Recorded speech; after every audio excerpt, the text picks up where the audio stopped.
My hands tremble as I clutch this pen, ink splattering like blood across the page. I don't know where to begin, or if I even should, but I must write. If I don't, these memories will devour me, gnawing at my soul until nothing remains. My name is Sister Helena, a novice nun of the Order of St. Clare, barely 6 months into my vows. Yet what I've witnessed at Saint Agatha's abbey has shattered my faith, leaving only fragments of the woman I once was. Father Marek, my mentor, warned me before we left. "Are you ready, Helena? This path will not be easy." His voice was steady, but his eyes betrayed him, haunted, as if he carried a secret too heavy for words. I laughed then, naive and eager, thinking it was a simple investigation. The Vatican's letter was curt.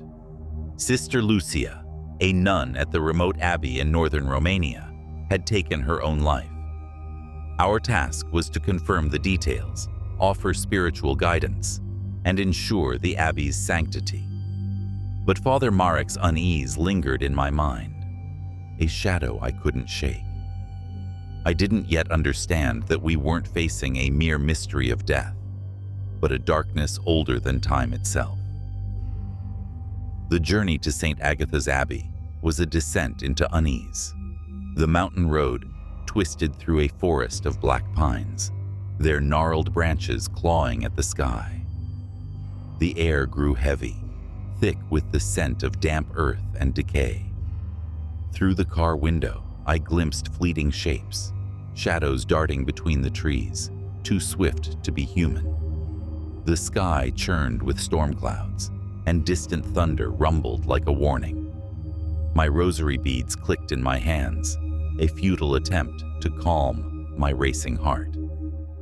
As we approached the abbey, a fierce gust of wind slammed against the car, rocking it on its wheels. The ancient stone building loomed ahead, its spires piercing the heavens like skeletal fingers. The iron gate creaked open before we touched it, as if inviting us into its maw. Stepping out, I felt a cold breath brush my neck, though no one stood behind me. The door to the abbey swung inward with a groan, revealing a cavernous hall shrouded in gloom. Inside, the air was stale, heavy with the scent of mildew and wax. Dust-covered portraits lined the walls, stern-faced nuns and priests from centuries past, their painted eyes tracking our every step. The nuns of the abbey greeted us, their faces hidden beneath black veils. They moved with eerie grace, gliding rather than walking, their footsteps silent on the stone floor. Their voices rose in a Latin chant, a prayer for the dead. But the sound was hollow, devoid of warmth. It was as if they weren't human, but echoes of something long gone. Father Marek's hand rested briefly on my shoulder. "Helena, be cautious," he whispered. "Not everything here is as it seems." His words sent a shiver down my spine, but I nodded, clutching my Bible like a shield. That night, alone in my sparse cell, I tried to read scripture by candlelight. The words blurred before my eyes, and the flame flickered wildly, casting shadows that danced like demons on the walls. Then it happened. The candle snuffed out, plunging me into darkness. From somewhere beyond the door came a sound, soft, wrenching sobs, and a voice whispering my name. "Helena," it called, low and mournful. I froze, my breath caught in my throat, unable to move until dawn. The sobbing haunted me all day, a memory I couldn't shake. I told Father Marek, but he dismissed it as nerves, urging me to focus on our task.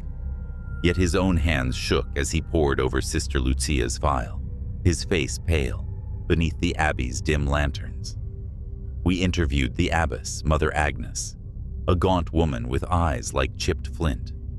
She spoke of Sister Lucia's death with detachment, claiming the young nun had been troubled, prone to visions. But her words rang false, and her gaze darted to the shadows as if expecting something to emerge. That night, unable to sleep, I followed the sobbing. It led me down a winding corridor I hadn't seen before, its walls lined with broken portraits. The faces in the frames seemed to twist in the flickering torchlight, their mouths stretched in silent screams. At the corridor's end stood a figure, a nun, her head bowed, clutching a cross so tightly her knuckles gleamed white. "Sister?" I called, my voice trembling. She raised her head slowly, and my blood turned to ice. Her eyes were hollow, black voids that seemed to swallow the light. Her face, God help me, her face was a horror of stitches, crimson threads weaving her lips, and eyelids shut, blood trickling from the wounds. I screamed, stumbling backward, my shoulders slamming into the wall. The figure lunged toward me, her movements jerky, unnatural. I scrambled away, my heart pounding as I fled back to my cell. Father Marek found me curled on the floor, gasping for breath. "A hallucination," he insisted, his voice strained. "You're exhausted, Helena." But I saw the fear in his eyes, and I knew he didn't believe his own words. That night, I slept with my rosary wrapped around my hand, whispering prayers until my throat was raw. Yet every time I closed my eyes, her face loomed in the darkness, those hollow eyes boring into my soul. We sought answers in the abbey's library, a vast chamber buried deep within the building. The air was thick with the musty scent of ancient parchment, and the shelves groaned under the weight of countless tomes. Dust motes danced in the slivers of light piercing the stained glass windows, casting fractured rainbows across the floor. As we searched, I felt a presence watching us, a weight pressing against my chest. Among the manuscripts, we found a leather-bound book, its pages brittle and stained with age. The text was in Latin, interspersed with symbols I didn't recognize, spirals and jagged lines that seemed to pulse on the page. Father Marek translated, his voice growing hoarse as he read. "Beneath Saint Agatha's abbey lies a pagan burial ground, a site where, centuries ago, a demon named Valak was worshipped. A heroic nun, Sister Helena, had sealed the demon away with a sacred ritual, but the seal was weakening." The final line chilled me.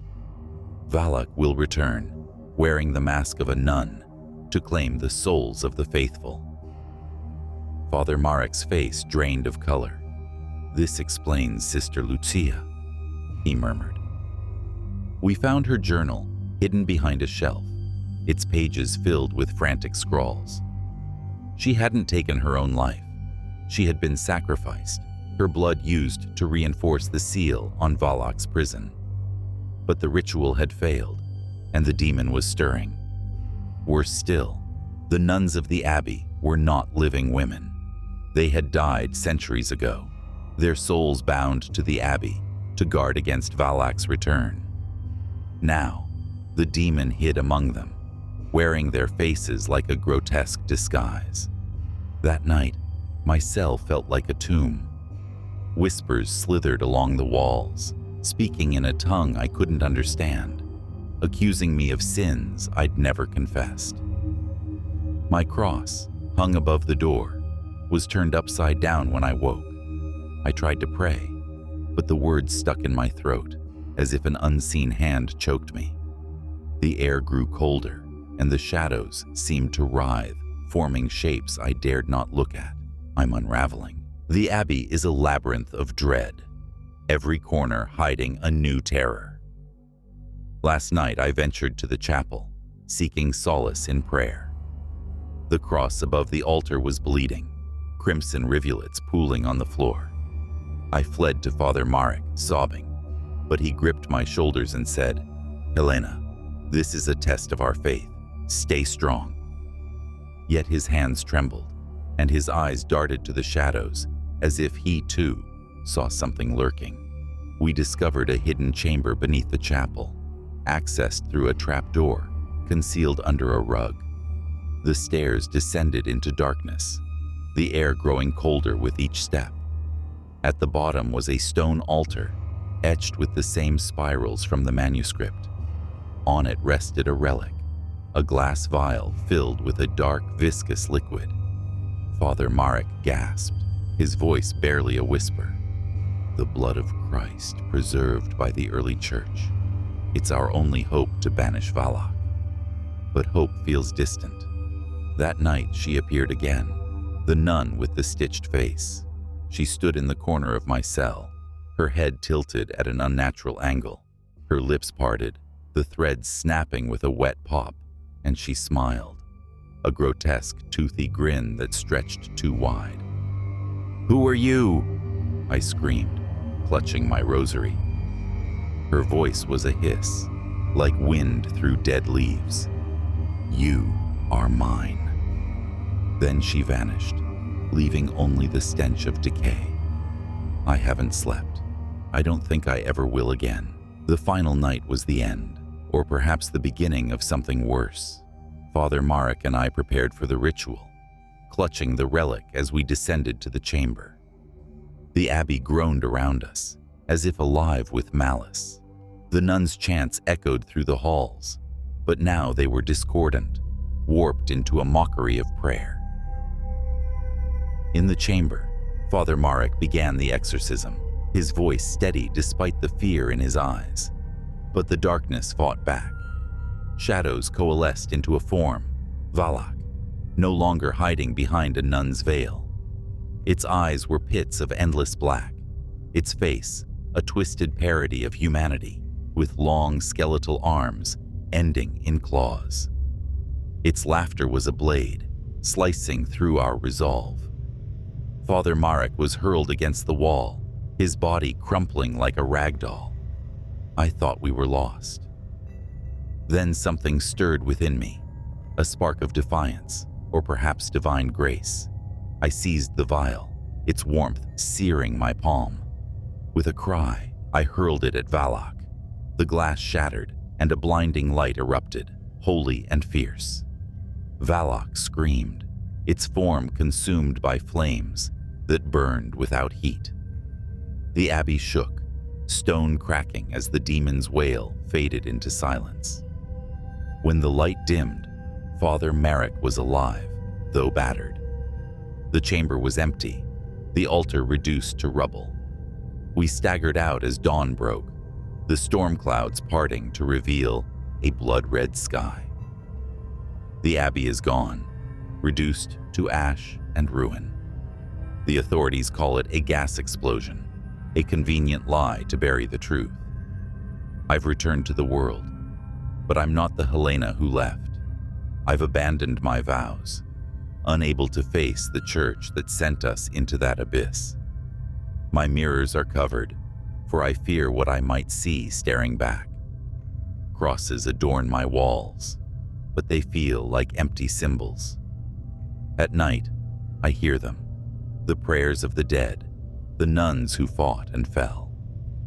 In my dreams, she comes, the nun with the stitched face, smiling from the shadows. Her voice whispers, "You are mine," and I wake screaming, my hands clawing at the air. I don't know how long I'll live, or if I'm truly free, but as long as I draw breath, I'll pray, not for salvation, but for strength to face the darkness that still hunts me. God forgive me,